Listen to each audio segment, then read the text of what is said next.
మిత్రులందరికీ వసంత పంచమి శుభాకాంక్షలు. ఈ వసంత పంచమినే శ్రీ పంచమి లేదా మదన పంచమి అని కూడా పిలుస్తాము. ఈ పండుగను యావత్ భారతదేశము జరుపుకుంటుందండి.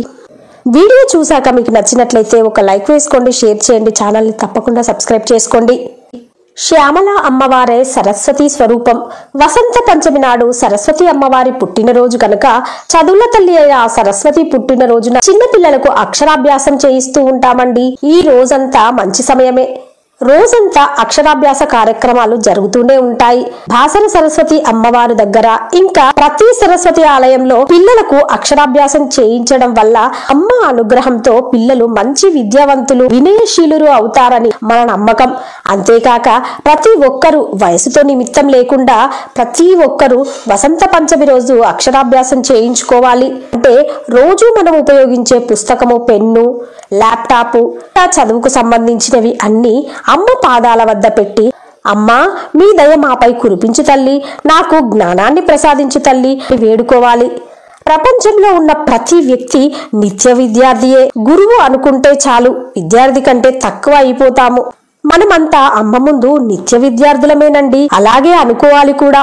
చదువు ఒకటే కాదండోయ్, లోక జ్ఞానము, మాట్లాడే విధానం, ఎలా మాట్లాడాలి, ఇదంతా జ్ఞానం ద్వారానే సంప్రాప్తిస్తుంది. పుస్తకాలు చదవడమే కాదండోయ్, ప్రపంచంలో ఉన్న వాటన్నింటి గురించి కూడా తెలిసి ఉండాలి. అది కూడా జ్ఞానమే కదండి.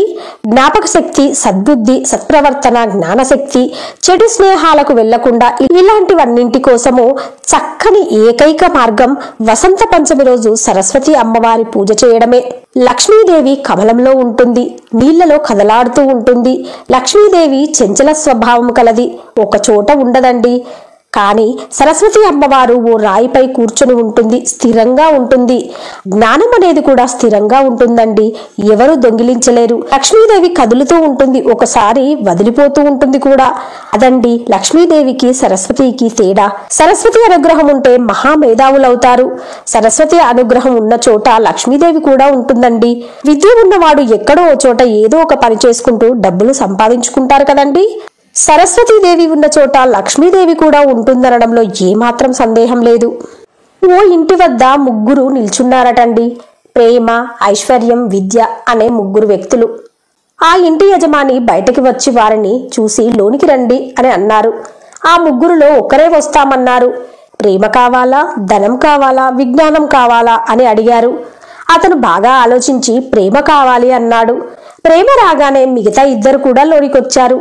ప్రేమతో ఎవరైతే అమ్మవారిని వేడుకుంటారో అమ్మ ఎప్పుడూ మనల్ని వదిలి వెళ్ళదండి.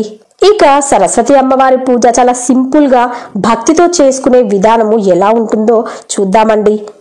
వసంత పంచమి రోజు సరస్వతి అమ్మవారి పటం కానీ విగ్రహం కానీ పెట్టాలి. ఇవి ఏమీ లేవండి అంటే పసుపుతో గౌరమ్మను చేసి ఆ పసుపు ముద్దలో సరస్వతి అమ్మవారిని ఆవాహన చేసి పసుపు, కుంకుమ, అక్షంతలు, తెల్లని పువ్వులు, పరవన్నము, క్షీరాన్నము నైవేద్యంగా సమర్పించాలి. పాలతో తయారు చేసిన పరవన్నం అంటే అమ్మవారికి చాలా ఇష్టం.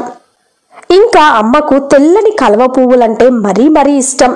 ఒక్క కలువ పువ్వైనా దొరికితే తీసుకొచ్చి అమ్మకు సమర్పిస్తే చాలా సంతోషిస్తుందండి అమ్మ. ఇక సరస్వతి అష్టోత్తరం చదువుకోవాలి, లేదా ఆడియో ద్వారా విని అయినా కానీ అమ్మ పూజ చేసుకోవచ్చు. ఇంకా అక్షరాభ్యాసం చేసే టైంలో అమ్మకు మురమురాలు, పుట్నాలు, బెల్లము పెడతామండి. ఎందుకంటే చుట్టూ ఉన్న వాళ్ళలో ఏదైనా దుష్టశక్తి రావడానికి ఆస్కారం ఉంటుంది. ఒక మంచి జరిగే చోట చెడు కూడా ఉంటుందండి, గుర్తుపెట్టుకోవాలి. ఈ మురమురాళ్ళు పంచడం వలన ఆ దుష్టశక్తులు శాంతించి అక్కడి నుండి వెళ్ళిపోతాయి. ఇంకా ఏంటంటే చదువుకునే శక్తి ఉన్న పిల్లలకు ఆర్థికంగా బాధపడుతుంటే పుస్తక దానము, పెన్నులు మన పిల్లలతో పంచిపెడితే మన పిల్లలకు కూడా అమ్మ కటాక్షం వలన విజ్ఞానం కలుగుతుందని, మంచి విద్యావంతులు అవుతారని మన నమ్మకం. ఓం క్రీం శ్రీం ఐం అనేటువంటి సరస్వతి బీజాక్షరాలు పిల్లలచే 3 సార్లు పలికించాలండి. లేదంటే ఓం సరస్వత్యై నమః అని గాని 3 సార్లు పిల్లలతో చదివించి వారి పుస్తకాలలో రాయించాలి. ఇది కూడా మాకు రాదండి అంటే అమ్మవారి బీజాక్షరాలు ఓం ఐం అనే ఈ 2 అక్షరాలను గాని మన పిల్లల చేత 3 సార్లు అనిపించి 3 సార్లు వాళ్ళ పుస్తకాలలో రాయించడం వలన మన పిల్లలు విద్యలో కానీ ఇతర విషయాల్లో కానీ చాలా చక్కగా ముందుకెళ్తారని అనుకోవడంలో ఎలాంటి సందేహం లేదండి. అంతా అమ్మదయ. సరస్వతి అమ్మ కటాక్షం ఉంటే విద్య, వినయం, సద్బుద్ధి అన్నీ అలవడతాయి. ఈ రోజు అమ్మకు పాలతో చేసిన పాయసము, అరటి పండ్లు, చెరుకు ముక్కలు, కొబ్బరికాయ నైవేద్యంగా అమ్మకు చాలా ఇష్టంగా. ఈ రోజు అమ్మకు పాలతో చేసిన పాయసము, అరటిపండు, చెరుకు ముక్కలు, కొబ్బరికాయ, తెల్లని పదార్థాలు నైవేద్యంగా అమ్మకు సమర్పిస్తే చాలా ఇష్టము. ఇక అమ్మకు పిండి దీపం ఆవు నెయ్యితో వెలిగిస్తే చాలా మంచిదండి. విద్య లేనివాడు వింత పశువు అన్నారు పెద్దలు. ప్రస్తుత సమాజంలో మన పిల్లలకు విద్య కావాలని ప్రతి ఒక్క తల్లిదండ్రులు ఎంతో కృషి చేస్తున్నారు వారి వారి పిల్లల కోసం. ఈ పరమ పవిత్రమైన శ్రీ పంచమి రోజున సరస్వతి అమ్మవారి పుట్టినరోజు కావున ప్రతి ఒక్క తల్లిదండ్రులు తమ పిల్లలకి పొద్దున్నే లేపి స్నానాధికాలు చేపించి అమ్మ దగ్గర కూర్చోపెట్టి ఓం ఐం లేదా ఓం సరస్వత్యే నమః అనే నామాలు 3 సార్లు పిల్లల చేత చెప్పించి, వీలైతే వారి పుస్తకాలలో సరస్వతి అమ్మవారి నామాలు 3 సార్లు రాపిచ్చి, సమీపాన ఆలయం ఉంటే అమ్మవారి ఆలయానికి తీసుకెళ్లి అమ్మ దర్శనం చేపిస్తే చాలా చాలా మంచిదండి. సంవత్సరానికి ఒక్కసారి సరస్వతి అమ్మవారిని స్మరిస్తూ ప్రతి ఒక్కరం అక్షరాభ్యాసం చేస్తే మనందరము జ్ఞానవంతులుగా మనం చేసుకునే పనులలో ముందుకు వెళ్తాము అనడంలో ఎలాంటి సందేహం లేదండి. ఓం సరస్వత్యే నమః.